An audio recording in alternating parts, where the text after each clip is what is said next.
pessoa e a faculdade. Uma das frases que eu citei aqui no dia de abertura, na sexta-feira, é mesmo alguém que eu acredito, e me parece-me óbvio hoje em dia, que é o caráter de uma pessoa já não é apenas talhado pelo esforço do papai e da mamã. Todo o mundo contribui, de facto. Na era das redes sociais, do me, da selfie, do I, eu tenho um problema filosófico com o Instagram, por exemplo. É uma ferramenta de comunicação meramente visual, que reduz a palavra escrita, que reduz a palavra a uma dimensão absolutamente secundária e acessória. Não teria nada de errado se as imagens fossem todas verdadeiras, mas elas são todas mistificadoras. Porque as pessoas projetam e publicam e partilham apenas aquilo que diz o melhor de si próprias, mesmo quando é falso. As pessoas vendem uma ideia de felicidade e de coisas boas e maravilhosas da sua vida, e é isso, e entram em competição com as coisas boas e maravilhosas da vida dos amigos, que publicam exatamente a mesma coisa no seu feed. E isso dá uma competição hedonista absolutamente perturbadora, na minha opinião. Eu vou ficar feliz quando vir pessoas a partilhar fotografias no Instagram sem make-up, sem filtros. Há muito poucas, não é? E, em regra, são segregadas. Há uma nova segregação social em curso. Claro que há. Não é? E isto faz lembrar algumas coisas. Eu estou a ler um livro muito interessante, escrito por um americano que sofreu depressão. Então o livro chama-se Notes on a Nervous World e tem tudo a ver com a nossa envolvência mediática hoje em dia. E algumas coisas que foram ditas aqui e que confrontam com algumas coisas que eu tenho pensado, nomeadamente, não só, mas agora muito recentemente a propósito da leitura deste livro, que é toda a nossa vida em sociedade está projetada para nós usufruirmos o amanhã. Tu tens que estudar para quê? Para teres um bom emprego. Tens que tirar boas notas. Este teste é muito importante e o próximo teste será ainda mais importante para que no fim tu tenhas umas boas notas, para que no fim tu tenhas umas boas oportunidades de carreira, para que depois possas progredir no teu emprego, para que depois possas ganhar mais, para que depois possas ser feliz. Quando? E nós habituámos-nos, porque está tudo desenhado nesse sentido, nós habituámos-nos a projetar o nosso ideal de felicidade no futuro. E acho que esta conversa toda, que nós temos tido aqui em vários capítulos ao longo destes últimos 3 dias, é muito isto, é muito sobre o futuro. Não é? E isso transmite angústia. E, mais uma vez, obriga-nos, ou faz com que nós nos esqueçamos do que temos, do que somos. Não é? Estas árvores estavam aqui há muito mais tempo. Do que qualquer um de nós, e vão continuar depois de nós. Aquela ficus religiosa que eu já falei 3 vezes, que é uma árvore extraordinariamente bonita, vai, espero eu, poder ficar aqui, caso não haja nenhum cataclismo químico ou nuclear, durante muito mais tempo. E não tinha escrito este discurso, nem pretende ser um discurso, é só mesmo uma nota e um desabafo, e com um acrescento. Eu já mudei várias vezes de empresa. I'm not a millennial. Não é? Tenho 50 anos de idade. Nasci no ano em que os Beatles lançaram o primeiro álbum conceptual da história do rock, chamado Sgt. Pepper's Lonely Hearts Club Band, e no ano em que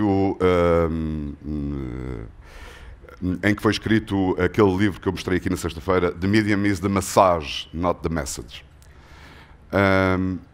E mudei várias vezes de emprego. Já trabalhei em empresas privadas e em empresas públicas. Já conheci empresas públicas extraordinárias, empresas privadas catastróficas. Portanto, desculpem, a minha experiência não me convida para uma dicotomia público-privado, bom e mau, branco e preto. Já conheci pessoas idosas, trabalhadores idosos e com experiência absolutamente insuportáveis, quer profissionalmente, quer civicamente, quer como pessoas. Já conheci jovens estagiários absolutamente cheios de vida, que me ensinaram imensas coisas, a mim e a todas as pessoas à sua volta. Já conheci pessoas empenhadas com 80 anos e já conheci pessoas totalmente cansadas da vida com 18. Portanto, a generalização é algo sempre de muito, muito arriscado, sobretudo quando falamos de pessoas. Eu já geri pessoas várias vezes. Enfim, não são 110 mil, nem faço ideia o que é. No meu caso eram 504, foi o número máximo que eu tive. Eu tentava, não consegui, seguramente, com muitos erros, mas um dos meus princípios era este. Se eu tenho aqui um grupo de trabalho, no meu caso uma redação, com 100 pessoas, eu quero que estas 100 pessoas sejam todas diferentes umas das outras. Se eu tiver uma pessoa igual à outra, uma delas está a mais. Admito que isto não se possa aplicar a todos os empregos e a todos os trabalhos, acho que não. Mas há muitos em que isto se deve aplicar. Dá muito trabalho gerir? Dá. Mas eu continuo a achar que é a forma correta de encarar algumas dessas atividades e dessas profissões. E acho que ainda tinha mais qualquer coisa para dizer sobre o Airbnb. Uma das coisas mais estupidamente banais hoje em dia é que as pessoas todas adoram viajar. O que é que mais gosta de fazer na vida? Viajar. Bom, transformamos uma cidade de viajantes. Eu não vejo ninguém usufruir da viagem. As pessoas fazem viagens para construir currículos, para meter um PIN num mapa de cortiça ou numa aplicação digital que diz já estive aqui e ali. Sim, alguém verdadeiramente se surpreende com as pessoas que conhece que são diferentes de nós? Alguém prova a comida desses países? Sem dizer, não gosto, isto tem mau aspecto, não gosto, não experimento. Alguém tenta falar a língua dessas pessoas, perceber como é que elas vivem. Uma das minhas filhas esteve doente há pouco tempo num país do antigo Bloco de Leste e teve que recorrer ao Serviço Público de Saúde. Foi extraordinário. Ela percebeu como o nosso é maravilhosamente bom. Eu já lhe tinha dito, mas ela não acreditava, não é? Precisou de ter visto. Eu já recorri a vários e acho que todos nós devíamos passar por essa experiência. Pronto, assim como uma amigdalite, uma faringite, uma coisa que não mate, não é? Uma coisa que não mate. Bom, portanto, a viagem hoje em dia é algo muito desinteressante só por si. Viajar, sim, compro uma viagem low cost, vou ali a Dublin e volto e continuo sem saber rigorosamente nada da cultura irlandesa, da vida na Irlanda. Enfim, nem cheirei a Irlanda, não é? Nem cheirei a Irlanda. Pronto. O nosso mundo é estranho. Há um romance que o próximo orador vai mencionar aqui, chamado Player Piano.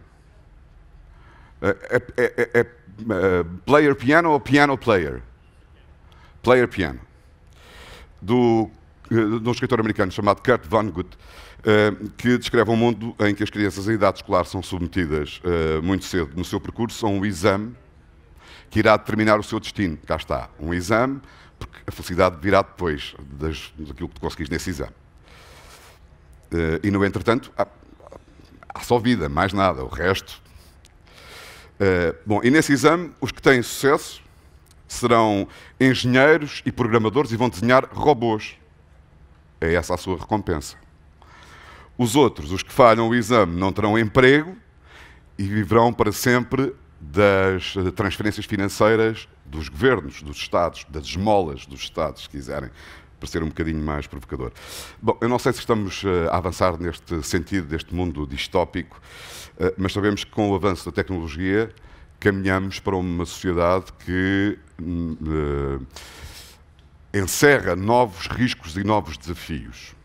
O nosso próximo orador, um dos desafios, por exemplo, do ponto de vista técnico, é a latência zero na internet das coisas.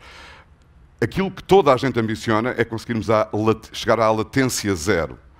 Quando conseguirmos chegar à latência zero, não só os robôs encontrarão um mundo novo de oportunidades, como tudo aquilo que nós chamamos hoje em dia a internet das coisas poderá substituir centenas de tarefas e de profissões, porque não haverá...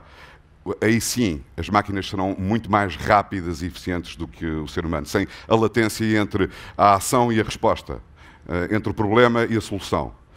Bom, o nosso próximo orador, dizia eu, Sérgio Rebelo, é um dos diretores do Centro de Macroeconomia Internacional da Northwestern University, nos Estados Unidos.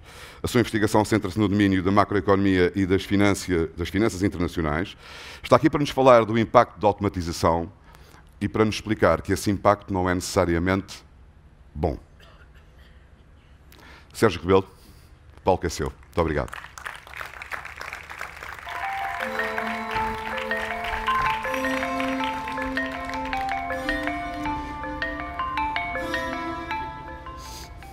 Olá, boa tarde a todos.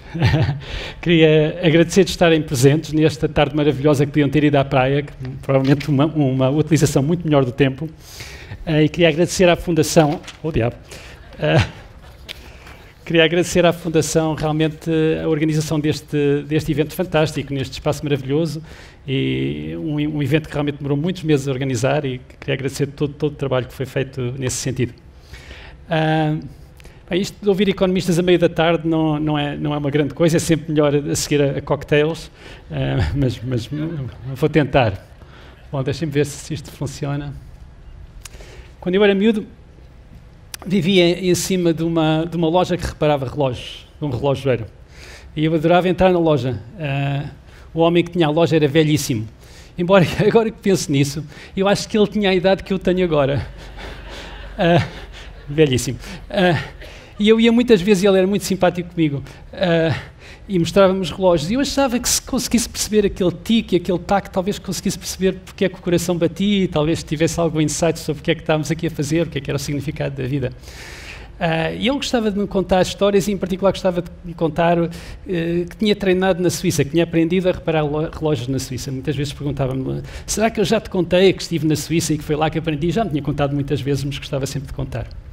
Bom, o que aconteceu foi que começaram a aparecer relógios feitos com cristais de quartzo. E estes relógios são inacreditáveis, são muito baratos e eram relógios perfeitos, que não se atrasavam, não se adiantavam. E o meu amigo perdeu os seus clientes um a um. Já ninguém queria reparar aqueles relógios antigos. E eu lembro muito bem do dia em que ele fechou a loja. Ele tinha lágrimas nos olhos, claro, e perdeu nesse dia, mais do que o emprego, mais do que uma forma de viver, perdeu uma grande parte da sua identidade. E nesse último dia eu perguntei-lhe o que é que iria acontecer, o que é que iria acontecer aos relógios. Será que os relógios mecânicos iriam voltar? E ele disse-me, olha, eu não sei o que é que o futuro vai ser, mas tenho a certeza que vai ser muito interessante. Bom, é claro que é uma tolice estar a proteger estes empregos, não é? Nós não podemos impedir que inovações que trazem bens e serviços mais baratos e melhores venham para a sociedade, não é? E há um grande ensaio de um jornalista brilhante francês, o Frédéric Bastiat, recomendo-lhes muita leitura, e ele escreveu este ensaio irónico sobre a proteção em geral. E o que ele fez foi escrever ao Parlamento francês a dizer que era muito importante pedir às pessoas para fecharem as janelas de casa durante o dia, porque o sol, ao dar a luz de graça, como estamos a ver, estava a competir de forma completamente desleal com os produtores de velas. E que se as pessoas fossem obrigadas a fechar as janelas, havia muito mais procura de velas. E imaginem o emprego que se criava com isso, não é? E não é só os produtores de velas, é também as pessoas que fazem cera. Portanto, imaginem o benefício que isso podia trazer para a sociedade. Portanto, o que ele tentou fazer foi ironizar com esta ideia, se tornarmos tudo ineficiente, realmente temos que trabalhar muito mais. Ora, não é isso que nós queremos. Nós queremos trabalhar pouco e ter muito. Por isso é um bocadinho a ideia das revoluções industriais, é que aumentam a produtividade e por isso permitem que com menos trabalho se tenha mais bens e mais serviços. Por isso é uma ideia que os economistas usam muito para dizer não vale a pena estar a proteger-nos das novas tecnologias. E outra ideia é que a economia mundial já sofreu grandes transformações, inclusive uma transformação muito grande do emprego da agricultura para a indústria e depois da indústria para os serviços. Em 1870, 50% da população americana trabalhava na agricultura. Hoje, menos de 2% trabalha na agricultura e alimentam muito mais pessoas do que os 50% alimentavam em 1870. Por isso é um grande progresso. Por isso, se calhar, enfim, não há grande problema. Por isso, o que é que será que é diferente nesta revolução da robótica, nesta revolução da inteligência artificial, no que as pessoas estão a chamar a quarta revolução, a revolução industrial? A diferença pode ser velocidade. Deixa-me mostrar aqui, não estou a ver os slides, mas deixem-me ver. Deixa-me mostrar-lhes aqui curvas de difusão de vários bens. Portanto, o que este gráfico mostra, este é o tipo de gráfico que as únicas pessoas que se interessam são economistas, não é? É por isso que os economistas têm poucos amigos, poucos convites para jantar, são pessoas solitárias, não é? Mas deixem-me falar do gráfico.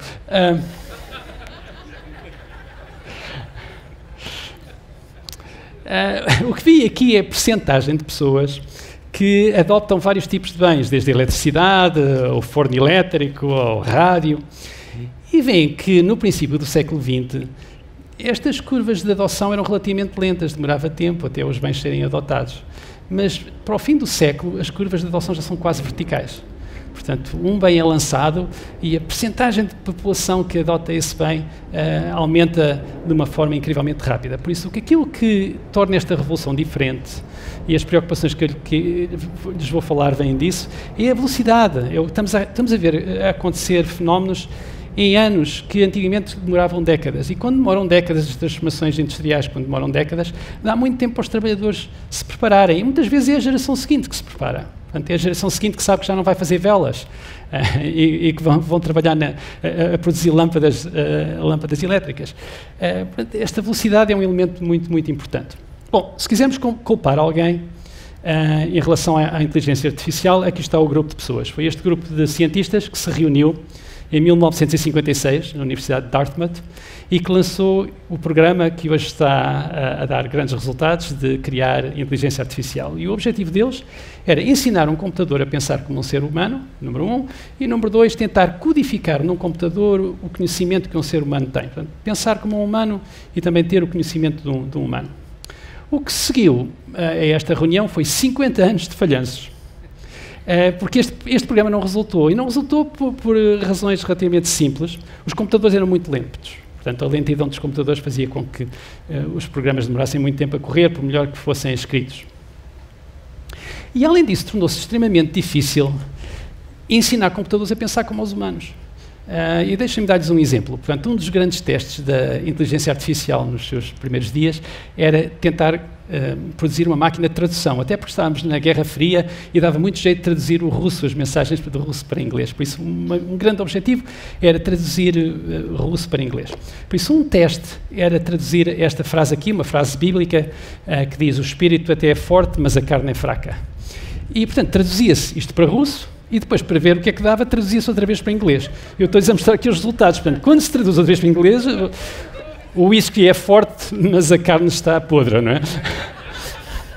Portanto, portanto, realmente as pessoas riam-se da inteligência artificial, portanto, nunca vai resultar em nada.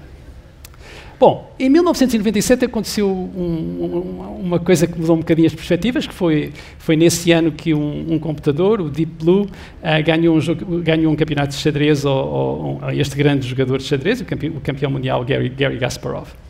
O que é interessante em relação a esse jogo é que este computador, o Deep Blue, foi programado à moda antiga. De certa forma, foi o resultado deste programa que foi iniciado em Dartmouth. Porque o que aconteceu, esse computador foi programado por uma série de mestres de xadrez que, de certa forma, codificaram no computador a maneira como jogavam e, além disso, deram ao computador muitos jogos, muitas possibilidades para o computador experimentar e, portanto, foi essa capacidade que permitiu ao computador bater o Garry Kasparov. Agora, muito mais impressionante foi o que aconteceu em 2016. Em 2016, pela primeira vez, um computador bateu o campeão mundial neste jogo de Go. Ora, um Go é um jogo muito mais complexo que o xadrez, é um jogo com regras muito simples, mas o número de movimentos que é possível é maior que o número de átomos do universo, portanto é um jogo de uma complexidade absolutamente extraordinária, e sempre se pensou que a intuição humana era indispensável. Ter um computador que vê 50 movimentos à frente não vai ajudar grande coisa num jogo de tanta complexidade. Agora, em 2016, um computador chamado AlphaGo derrotou o Lee Sedol, que era o grande campeão mundial do jogo de Go, um jogador da Coreia do Sul, muito famoso entre as pessoas que se interessam por esse jogo. E o Lee Sedol perdeu 4-1 com este computador. Agora, o que é interessante em relação a este jogo é a forma como o computador foi programado. Não foi programado como o Deep Blue, em que uma série de mestres de xadrez tentaram codificar a maneira como jogavam. O que aconteceu foi o AlphaGo, pura e simplesmente foram-lhes dados milhares e milhares e milhares de jogos de Go, que tinham sido jogados por humanos. Portanto, foi apenas muitos dados que foram oferecidos ao computador, e o computador usou estes algoritmos de deep learning para tentar extrair desses dados alguma análise estatística, para tentar classificar quais é que eram as jogadas que funcionavam, as jogadas que não funcionavam. Portanto, é uma classificação estatística.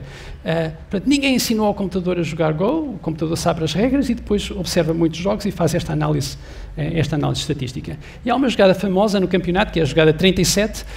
Isto é um campeonato que está a ser seguido ao vivo na Coreia do Sul. Não é?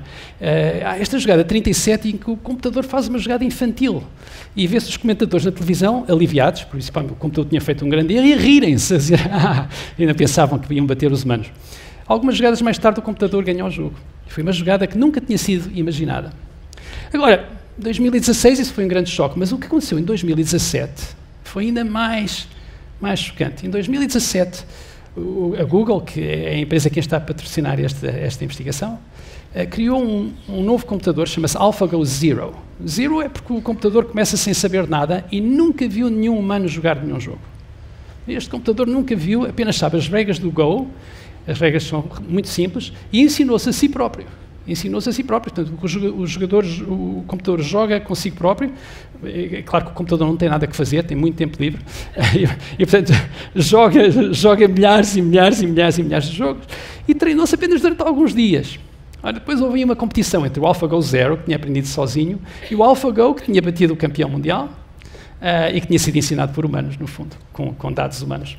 Ora, o computador que aprendeu sozinho bateu o computador que tinha aprendido com base nos jogos humanos 100-0.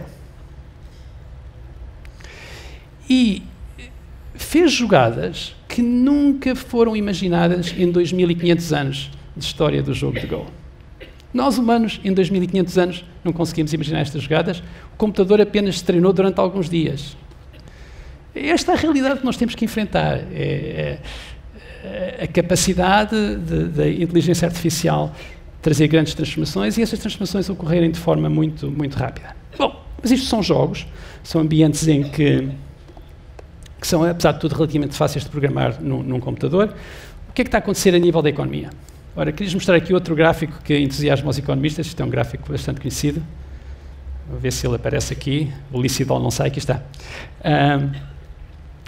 Este é um gráfico que lhes mostra todas as recessões americanas no pós-guerra. E, portanto, mostra as recessões do ponto de vista do mercado de trabalho. Portanto, no princípio, o mês 1 é o mês em que a recessão começa, depois estamos a ver os empregos que foram perdidos e depois estamos a ver a recuperação da economia. E se olharem para o gráfico, o que veem é que a economia americana parece um atleta que está a envelhecer. Cada vez o tempo de recuperação é maior. Portanto, costumava ser que perdiam-se empregos em 6 meses e em 6 meses recuperavam-se todos. Mas em 1990 demorou cerca de 2 anos a recuperar os empregos perdidos. E depois em 2001, na recessão de 2001, que foi uma recessão pequenina, demorou 4 anos a recuperar os empregos perdidos. E nesta última recessão, que foi uma recessão seríssima, demorou 7 anos a procurar, a conseguir recuperar os empregos perdidos. Ora, bom, nós economistas muitas vezes não sabemos o que é que se passa, né? E temos este truque profissional muito eficaz, que é criamos termos técnicos, que faz com que pareça que até percebemos. E então, nós não fazíamos a mesma ideia porque é que isto estava a acontecer, mas criámos este termo técnico muito, muito útil, chamado Jobless Recoveries, recuperações sem emprego. Por isso, um jornalista pergunta, então o que é que está a acontecer? A economia está a recuperar e não há emprego? Nós dizíamos, bom, é uma Jobless Recovery. Parece fazer sentido, não é? É claro que não há qualquer conteúdo neste termo. Mas queria mostrar o trabalho de 2 alunos da universidade onde eu trabalho, eles agora são professores noutras universidades, mas na Universidade de Northwestern, que é o Nir Haimovich e o Henry Sue, que escreveram um dos na minha opinião, um dos artigos mais importantes dos últimos 10 anos. E o que eles fizeram foi tentar explicar porque é que realmente estas recuperações são tão lentas. E o que eles fizeram foi uma coisa relativamente simples, foi dividir os trabalhadores entre rotina e não rotina, que é uma coisa que enfim, outros economistas já tinham feito. E queria mostrar aqui primeiro o mercado de emprego para os trabalhadores de não rotina. Portanto, são pessoas que fazem coisas diferentes todos os dias. Deixa eu ver se aparece aqui. As barras cinzentas são alturas de recessão na economia americana. E o que vem aqui é que um trabalhador de não rotina, um gestor, um engenheiro, um médico, Quando aparece uma recessão, alguns empregos são perdidos, não é? Vem a linha vermelha andar para baixo. Mas assim que a recessão acaba, há outra vez mais empregos e este tipo de pessoa acha em geral que a economia está a ser bem gerida e que as coisas, que está tudo a correr bem. Agora, queria mostrar aqui o mercado de trabalho para pessoas que fazem tarefas de rotina. E essas pessoas, pensem num trabalhador que trabalha para a General Motors numa linha de montagem, na cidade de Detroit. E o que veem é que nas primeiras recessões, apesar de tudo, estes trabalhadores vivem com grande insegurança, porque o mercado americano é muito flexível e quando há uma recessão as empresas não gostam de continuar a produzir, porque o consumidor não está a comprar tanto, sobretudo não querem produzir carros, porque os carros vão ficar velhos, os consumidores não os vão comprar, e por isso despedem os trabalhadores. Despedem temporariamente, porque quando a economia recupera, vão buscar outra vez os trabalhadores, mas é muito duro para os trabalhadores. Portanto, veem que estes trabalhadores sempre viveram com mais insegurança. Mas vejam depois o que é que aconteceu naquelas últimas recessões, aquelas recessões em que a recuperação foi muito lenta. O que aconteceu foi que os empregos foram eliminados durante a recessão e nunca voltaram. Foram eliminados de duas maneiras, uma delas é a automatização e outra é também o outsourcing, usar trabalhadores noutros países. Nós sempre soubemos que as empresas procuram mais eficiência durante recessões, porque durante as recessões as vendas não estão a crescer, é preciso tentar fazer alguma coisa para aumentar os lucros, e nessa altura as empresas tentam tornar-se mais eficientes. E claro que houve estas duas maneiras de ir buscar eficiência, a automatização e o outsourcing. Mas uma vez que eu automatizo o meu call center, em que uso computadores em vez de humanos para atender as chamadas dos clientes, quando a economia recupera não vou chamar outra vez os trabalhadores, não é? E a questão é essa. Veem assim, porque é que a economia demora tanto tempo a gerar emprego, porque quando está a recuperar, só um motor é que está a funcionar, só os empregos de não rotina que estão a crescer, os empregos de rotina desaparecem de forma permanente. Isto é uma realidade nova, estão a ver, são 3 recessões, alguma coisa está a acontecer que é novo. Dados também, de certa forma, chocantes, são estes dados que vos vou mostrar sobre o mercado de trabalho. São dados que lhes mostram o salário mediano real de trabalhadores com vários tipos de preparação. Portanto, vamos dividir a economia americana em quatro categorias: pessoas que não acabaram o ensino secundário, pessoas que acabaram o ensino secundário mas não estudaram na universidade, pessoas que estudaram na universidade mas não acabaram e, finalmente, pessoas que acabaram a universidade. E em cada uma destas categorias vamos dividir os trabalhadores, vamos ordená-los entre salários altos e salários baixos e vamos procurar o trabalhador mediano. E o que vem aqui, eu acho que estes dados são chocantes. Desde 1979, o único grupo para o qual o trabalhador mediano tem hoje um nível de rendimento maior em termos reais do que em 1979, o único grupo é o grupo de pessoas que acabaram o ensino superior, o grupo de pessoas que acabaram a universidade. Os outros grupos, não quer dizer que toda a gente nestes grupos, mas o trabalhador mediano tem hoje um salário real mais pequeno do que tinha em 1979. Outra face deste mesmo fenómeno é a evolução da desigualdade na distribuição do rendimento. Vem aqui a desigualdade na distribuição do rendimento nos Estados Unidos, por exemplo, a parte do rendimento que vai para os 10% mais ricos era 45% nos anos 20 e depois moderou-se a seguir à Segunda Grande Guerra, com a introdução de impostos a nível federal, com todo tipo de transferências que permitiu mais pessoas irem estudar na universidade, etc. Mas veem que estamos agora, de novo, com níveis de desigualdade parecidos com os dos anos 20, em que os 10% mais ricos ficam com 45% do rendimento. E a mesma coisa está a acontecer em Inglaterra. Se olharem para os dados ingleses, são muito parecidos. E, de certa forma, é esta desigualdade na distribuição do rendimento que está na origem do Brexit, não é? E o Brexit vem numa tradição muito antiga, inglesa, de culpar os franceses sempre que acontece alguma coisa mal. Portanto, a desigualdade está a aumentar e a culpa, de certeza, que é dos franceses, não é? Portanto, vamos afastar-nos deles. Se olharmos para a França e se olharmos para a Itália, os dados são muito diferentes. Portanto, vem aqui, não há aumento da desigualdade do rendimento em França e há pouco aumento na Itália. E a diferença entre estes países é que os Estados Unidos e a Inglaterra têm um dos mercados de trabalho mais flexíveis do mundo, enquanto que a Itália e a França têm mercados de trabalho muito pouco flexíveis, não é? Isso, enfim, esperem, é um pouco uma caricatura, mas queria-vos mostrar um pouco como é que eu penso sobre a economia mundial. Há estas duas maneiras de abordar o problema da automatização e da globalização. Os Estados Unidos e o Reino Unido escolheram escolheram mercados flexíveis e, portanto, foram os trabalhadores que acabaram por ficar com as consequências da globalização e da automatização. Quando esses fenómenos chegaram, os trabalhadores perderam o emprego, as empresas continuaram a ser lucrativas e o investimento continuou a ser rentável. De certa forma, em Itália e em França, escolheu-se um caminho diferente, não é? Escolheu-se um caminho em que os trabalhadores foram protegidos e, por isso, os trabalhadores foram, de certa forma, sofreram muito menos os impactos da globalização e da automatização, mas a consequência foi que a rentabilidade das empresas e o investimento caiu. E podemos aqui debater qual é que é a melhor abordagem, e há de haver pessoas diferentes que têm opiniões diferentes, vamos com certeza diferir sobre isto, mas são maneiras diferentes de abordar o que está a ser uma grande transformação na economia. Agora, antes de lhes mostrar um pouco mais de dados, queria apenas deixar aqui a nota que não é verdade que a desigualdade esteja a aumentar no mundo, porque isso é muito importante fazer esse ponto, não é? Estou-lhes a mostrar aqui o número de pessoas que vivia com menos de $2 por dia. Portanto, isto é uma existência miserável, que é um bocadinho difícil de imaginar para as pessoas que nunca a viveram, em que está-se com fome todos os dias. Todos os dias o nosso pensamento é eu precisava de mais umas calorias. São pessoas que estão sempre doentes, não é? Porque não têm realmente capacidade, quando há uma doença, para recuperarem. E no século XIX, no fim do século XIX, 90% das pessoas neste mundo vivia nesta existência miserável. Hoje continuamos a ter um número ridiculamente alto de pessoas que vivem esta existência pobre.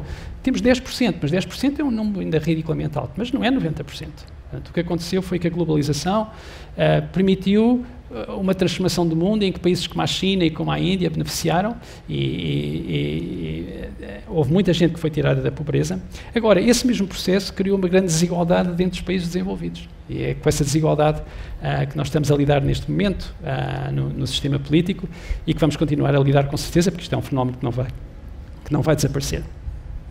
Agora, queria falar um bocadinho sobre qual é que é a consequência destas tecnologias novas, da robótica, da inteligência artificial, sobre a economia, e queria começar por falar sobre a produtividade. E é aqui que realmente os dados podem parecer um bocadinho estranhos, porque fala-se muito destas novas tecnologias, mas a verdade é que a produtividade está a crescer a um passo muito lento. E o meu colega Bob Gordon, que é um grande especialista sobre questões de produtividade, acha que há um grande exagero em relação a estas tecnologias, que se está a exagerar muito e que, no fundo, os resultados a nível da produtividade são muito baixos e que estamos muito longe das eras douradas do pós-guerra, em que realmente a produtividade, em que houve inovações que realmente aumentaram muito a produtividade e a produtividade realmente aumentou muito.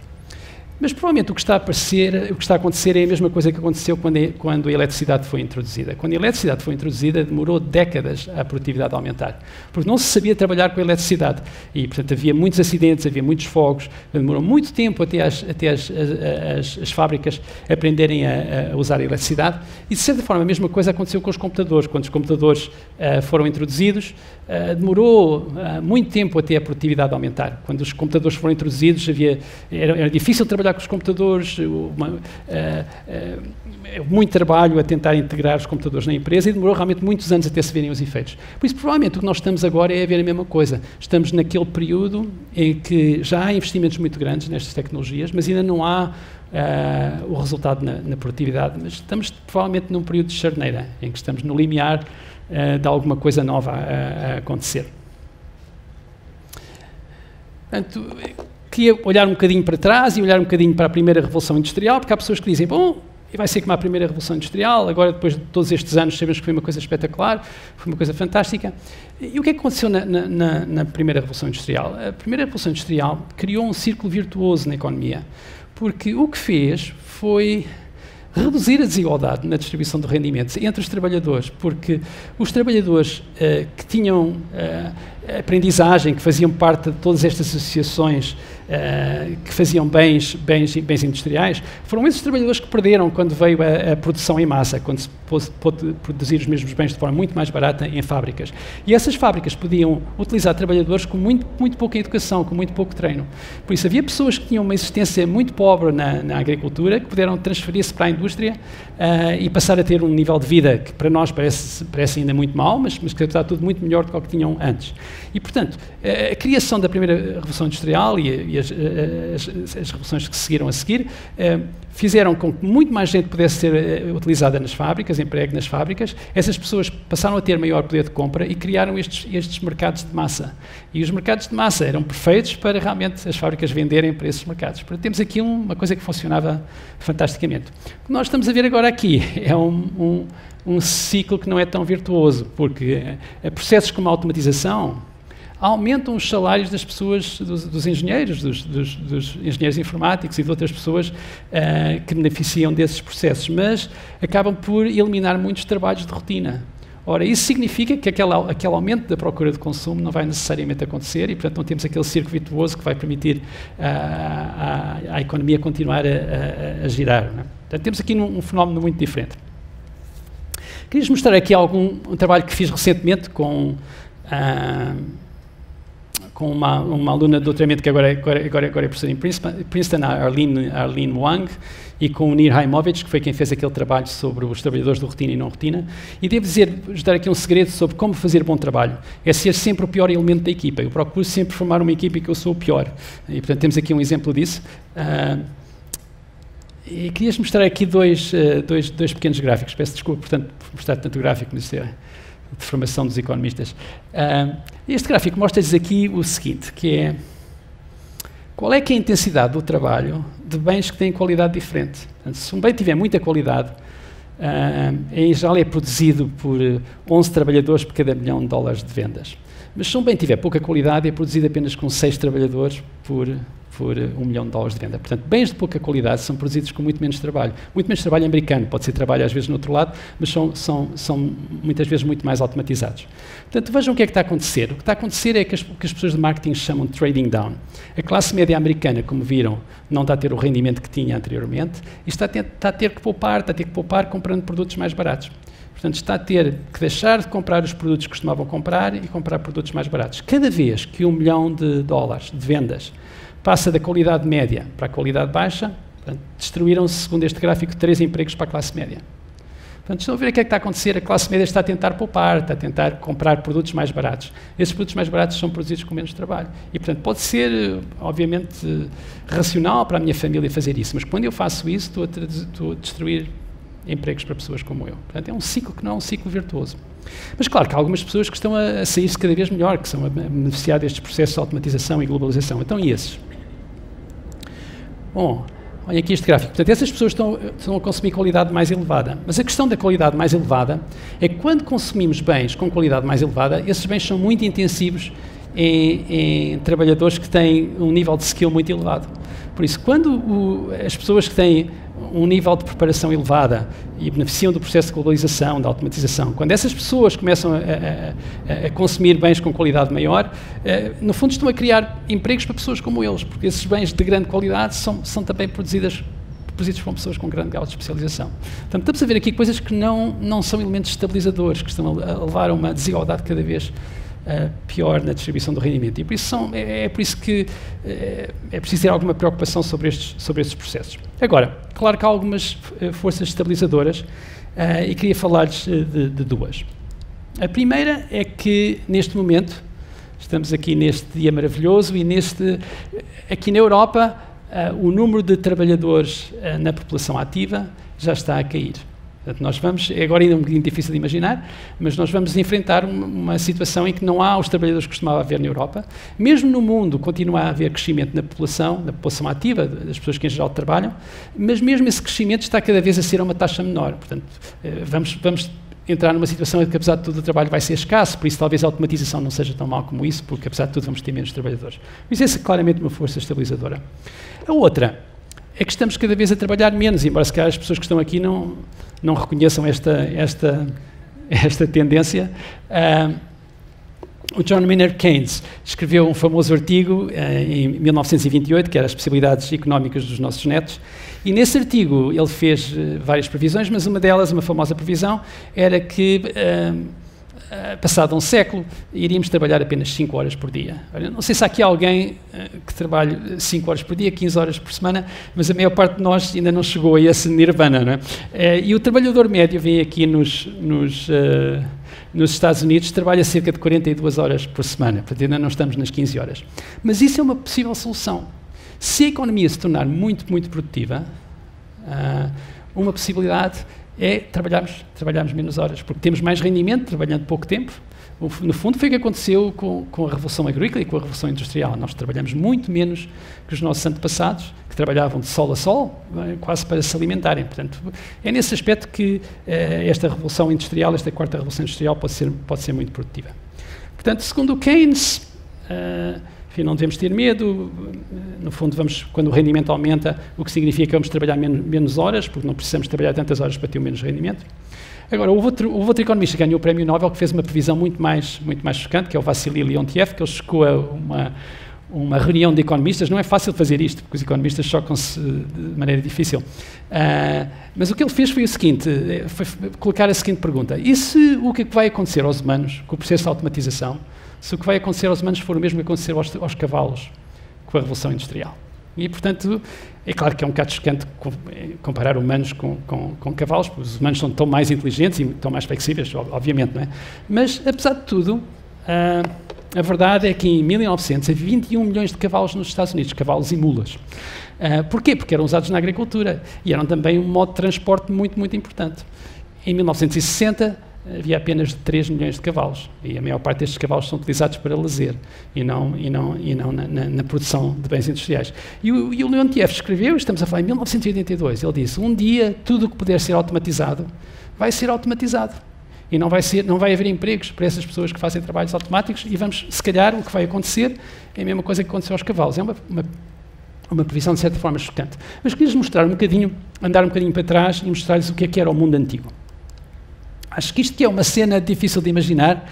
Passou-se em 1585, em Roma, havia um novo Papa chamado Sixtus V, que é um nome um bocadinho confuso, e o Papa resolveu mudar o obelisco, que era um dos orgulhos de Roma. Este obelisco costumava estar no centro do círculo de Nero, onde muitos cristãos tinham sido crucificados, e eu queria mudar este obelisco, tirá-lo deste sítio e pô-lo em frente à nova catedral de São Pedro.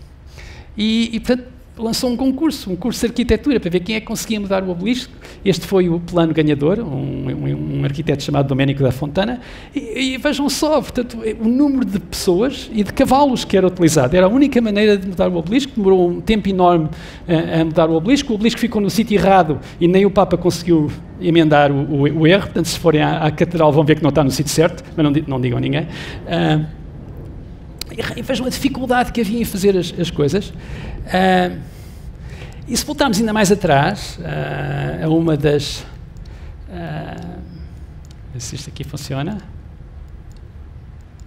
A uma das maravilhas do mundo antigo, temos aqui a pirâmide de Giza, demorou 20 anos a construir com 100 mil escravos. 100 mil escravos, não é? A dificuldade que foi em colocar apenas estas pedras, umas em cima das outras. Se os egípcios viessem ao nosso mundo, eles não conseguiriam reconhecer o que é que se passa. E uma das coisas que eu acho que achariam mais estranhas é as pessoas levantarem pesos no ginásio. Não é? Sem qualquer objetivo, quer dizer, quando com o mesmo esforço podiam construir uma pequena pirâmide. Não é? Não faz sentido. A questão que lhes queria pôr era se um dia os nossos netos vão olhar para a nossa realidade, tal como nós olhamos para a realidade dos egípcios ou para a realidade do século XVI, em que era tão difícil transportar um obelisco. Será que é isso que vai acontecer? Bom, o José Alberto Carvalho estava a falar deste livro, Player Piano, de um escritor americano brilhante, Kurt Vonnegut. E o Kurt Vonnegut trabalhou na General Motors. Portanto, ele trabalhou como escritor, escrevia a publicidade, não gostava nada, mas fazia a publicidade para a General Motors. E um dia, na fábrica, houve uma competição para saber quem é que era o melhor serralheiro. Uma máquina ou um humano. Escolheram o melhor serralheiro da fábrica, este homem que fazia as peças mais impecáveis, não fazia erros praticamente nenhuns. E puseram este homem contra um computador primitivo, com aqueles cartões perfurados, né? E o computador ganhou. Isto impressionou imenso o Kurt Vonnegut, quando ele mais tarde conseguiu realizar o seu sonho de ser escritor, escreveu esta novela de que o José Alberto estava a referir, em que realmente as crianças fazem um teste quando são muito novos e se passarem são engenheiros, vão para a escola de engenharia. Se não passarem, têm direito a um rendimento mínimo e vivem nos arredores da cidade. Mas nesta novela toda a gente é infeliz, inclusive os engenheiros. Isso é uma questão que temos que pôr. Será que estamos a caminhar para este mundo triste? E claro, depois há previsões ainda mais pessimistas. As pessoas aqui com mais experiência devem se lembrar deste filme. Já vê se aqui o meu slide coopera. Temos aqui um exemplo das máquinas nem sempre funcionarem, que é para... mas há de certeza muita gente aqui que se lembra deste filme 2001, Odisseia no Espaço, que fala realmente desta visão apocalíptica da tecnologia. Isto é um filme em que o computador, o HAL 9000, decide às tantas que se quer ver o livro dos astronautas e decide matar os astronautas. E isto é uma preocupação grande nestes meios da inteligência artificial, é o facto de nós podermos estar a desenvolver tecnologias que têm consequências que não são esperadas. Por exemplo, suponhamos que vamos criar um computador que vai resolver o problema da poluição. À partida parece uma boa ideia, não é? O computador tem muita capacidade, vai arranjar uma solução que nós humanos não conseguimos pensar, tal como no jogo de Go os computadores conseguiram arranjar estratégias que nós humanos não conseguimos imaginar. Mas suponhamos que o computador faz é dizer, bom, a melhor maneira de eliminar a poluição é eliminar os humanos, não é? É uma consequência não esperada. Pode haver estas soluções que resolvem o problema, mas que não são umas grandes soluções. E por isso há realmente estas questões a resolver na inteligência artificial. Bom, então o que é que nós podemos fazer? Estas tecnologias estão aí, vai ser difícil pô-las dentro de uma caixa. E como lhes dizia, a grande diferença entre esta quarta revolução industrial e as revoluções que a precederam é a velocidade. É a velocidade com que as coisas estão a acontecer. Estamos a ver em anos aquilo que demorava décadas. E, portanto, é possível que os trabalhadores tenham pouco tempo para reagir. Por isso, obviamente, uma solução é a educação. A educação, a formação profissional, ajudar as pessoas a mudarem de emprego. Mas temos que ser realistas, não é? Há algumas pessoas que vai ser difícil, a quem talvez vai ser difícil mudar de emprego. Eu tenho a certeza que, independente do esforço que fosse investido em mim, eu nunca conseguiria ser bailarino. Isso suponho que o que eu tinha a dizer, de um momento para o outro agora tens que ser bailarino. Eu acho que seria impossível, não é? Portanto, há limites. Por isso, talvez esses limites levam a que tenha que haver um rendimento mínimo, em que tenha que haver políticas do governo que permitam proteger aqueles que são desfavorecidos por estes processos, porque lembrem-se que estes processos vão aumentar muito a produtividade, muito provavelmente, e se aumentarem muito a produtividade, vai haver muito rendimento que pode ser redistribuído, vamos ter muito mais rendimento. Portanto, a questão é proteger as pessoas que não tiveram tempo de se adaptar. E talvez um aspecto importante da educação e da formação profissional seja ensinarmos os trabalhadores a trabalhar com as novas tecnologias, para que não sejam substituídos, mas passem a ser complementares às tecnologias, para que os trabalhadores possam passar a fazer aquilo que as máquinas não conseguem fazer e, portanto, passam a trabalhar com as máquinas em vez de serem substituídos com as máquinas. Isso é um aspecto que pode ser muito importante. Enfim, discute-se também a possibilidade de tributar estas tecnologias, e nomeadamente de impor um imposto sobre a utilização dos robôs, e há países como a Coreia do Sul que estão a discutir esta implementação. E fiz algum trabalho também com outros dois coautores fantásticos, o João Guerreiro, que foi aluno da Católica e que está agora a fazer o doutoramento lá em Northwestern, e o Pedro Teles, que é professor da Católica e também investigador do Banco de Portugal. Enfim, nós olhamos para a pergunta, será que vale a pena tributar os robôs? O Bill Gates lançou isto como ideia. A ideia do Bill Gates era que era preciso substituir os impostos que desaparecem quando os empregos de rotina desaparecem. Mas quando olhamos isso assim um bocadinho mais cuidadosamente, é preciso ver que os salários dos trabalhadores de não rotina aumentam muito, e por isso esse aumento de salários mais que compensa a perda de impostos. Por isso, por essa razão, não vale a pena tributar os robôs. Mas agora, enfim, olhando para o problema, à partida também não se devia tributar robôs, porque há este resultado muito famoso em economia, de dois economistas que ganharam o Prémio Nobel, o Peter Diamond e o James Mirrlees, e esse resultado diz que nunca se deve introduzir políticas que distorcem a produção, que tornam a produção menos eficiente. É um resultado muito profundo e relativamente geral. Mas acontece, agora sem os massacres os detalhes, acontece que as hipóteses desse resultado não se aplicam ao caso da automatização e, por isso, no caso da automatização, vale a pena tributar os robôs, porque o que tributar os robôs faz é aumentar o salário dos trabalhadores não rotina, porque é mais difícil substituí-los, e, é aumentar o salário dos trabalhadores de rotina, é mais difícil substituí-los, e isso descer o salário dos trabalhadores não rotina. Por isso, ao tributarmos os robôs, estamos a conseguir melhorar a distribuição do rendimento e até a automatização ser completa, isso pode valer a pena. Portanto, isto é uma possibilidade, é claro que há problemas de implementação, mas é uma possibilidade, mais uma vez, para lidar com a velocidade com a qual estas transformações podem ocorrer. Bom, queria acabar falando um pouco sobre o futuro e quanto menos eu disser sobre o futuro longínquo, melhor eu vou ficar na fotografia, porque os economistas têm um track record péssimo a prever o futuro longínquo. E queria começar por mostrar aqui o que é que aconteceu durante muitos anos em economia.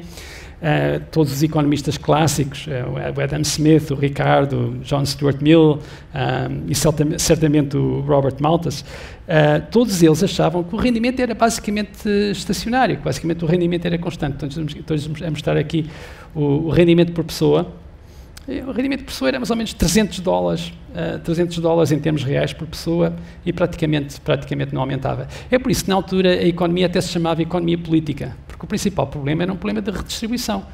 E é por isso que o Karl Marx achava que o comunismo era uma boa ideia. Porquê? Num mundo em que o bolo é fixo, a única maneira de acabar com os pobres é acabar com os ricos. Porque há um bolo fixo, portanto temos que distribuir as talhadas. Era por isso que ele falava do novo homem e a nova mulher que iam distribuir as talhadas de forma mais equitativa. Enfim, nada disso resultou. Mas sobretudo porque o que nós vimos nos últimos 200 anos foi o bolo aumentar. E, portanto, quando o bolo aumenta, a redistribuição é muito menos importante. É também por causa destes fenómenos que havia tantas guerras. A guerra era a única maneira de ir buscar riqueza. Num mundo em que a riqueza é constante, a única maneira de ficar mais rico é ir conquistar terra, ir conquistar coisas a outros povos. E, portanto, a guerra era uma utilização, era uma indústria muito importante. Mais uma vez, vindo desta era, é difícil imaginar o que é que aconteceu a seguir. E o que aconteceu a seguir foi este crescimento absolutamente espantoso. Portanto, há 200 anos que os Estados Unidos cresce em termos de rendimento per capita a 2% por ano. Todas as décadas, incluindo a década que tem a Grande Depressão, incluindo os períodos que têm duas guerras extremamente difíceis. E quando calculamos a média é 2% de crescimento no rendimento per capita. E a grande questão que se põe é o que é que vai acontecer a seguir. E claro que os economistas não estão de acordo. E há economistas muito pessimistas, há o meu colega Robert Gordon, há uma série de pessoas que falam sobre secular stagnation, que vamos entrar num período de grande estagnação, porque eles não veem grandes aumentos de produtividade, veem um grande aumento na desigualdade do rendimento, que de certa forma está a reduzir a procura pelos bens de consumo, e portanto veem a possibilidade da economia vir a crescer a uma taxa de crescimento mais baixa que os 2% ao ano. Depois há pessoas que acham que o futuro vai ser como o presente, que vamos continuar a crescer a 2% ao ano, já tivemos tantas perturbações durante este período, não vai ser a inteligência artificial e a robótica que vão tornar as coisas diferentes. E depois há pessoas que acham que vai haver uma economia completamente diferente, que quando olharmos para o passado, vai ser como quando olhamos para as pirâmides ou quando olhamos para o transporte daquele obelisco em Roma no século XVI. Se me perguntarem a mim, eu não sei, como aquele meu amigo relojoeiro, eu não sei o que é que vai acontecer, mas tenho a certeza que vai ser muito interessante. Muito obrigado.